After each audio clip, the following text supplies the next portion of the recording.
Com a palavra. Senhor presidente, nobres pares, eu queria dizer, vereador Velocino e também a vereadora Rose, que realmente o que a senhora falou eu concordo em partes, porque tem aquele que está iniciando o processo agrícola, né? Aquela família que começou, digamos, esse ano aqui, a plantar, a trabalhar no âmbito rural e não tem ainda esse número de 12 salários pagos ainda e não por esse motivo tem essa dificuldade. Eu acredito que isso também, é lógico, teria que ser melhorado e como a emenda diz, né, será melhorado. Mas eu queria dizer assim, a importância desse projeto, dessa emenda e do projeto em si, que já deveria estar funcionando há muito tempo. Eu faço uma pergunta aos nobres pares e aos agricultores que nos acompanham. Se esta lei já estivesse em vigor, já estivesse vigorando, tá?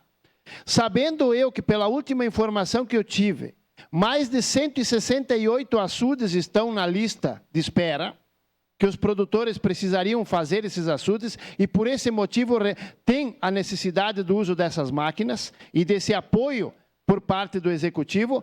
Se tivesse essa lei vigente, com todas as chuvas e enchentes que nós tivemos nesses períodos aqui, que nós todos estamos acompanhando, todos esses açudes, vereador Velocino, estariam hoje cheios. E se nós tivermos uma seca logo ali na frente, os agricultores não teriam problema da falta d'água para as suas plantações. Por este motivo e pela demora na aprovação dessa lei, nós perdemos esse momento de grandes chuvas que poderiam ter preenchido esses reservatórios, fazendo com que, ali na frente, nós tenhamos ainda o problema, talvez, de uma possível seca e de falta de água no interior para os cultivos existentes. Então, a importância que tem um projeto como esse para o pequeno, médio e mesmo grande produtor.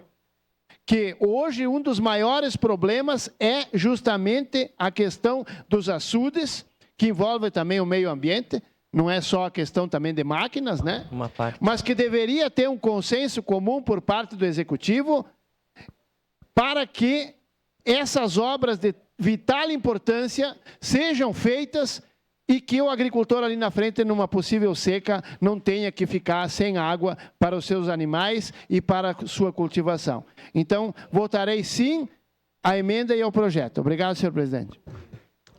Obrigado.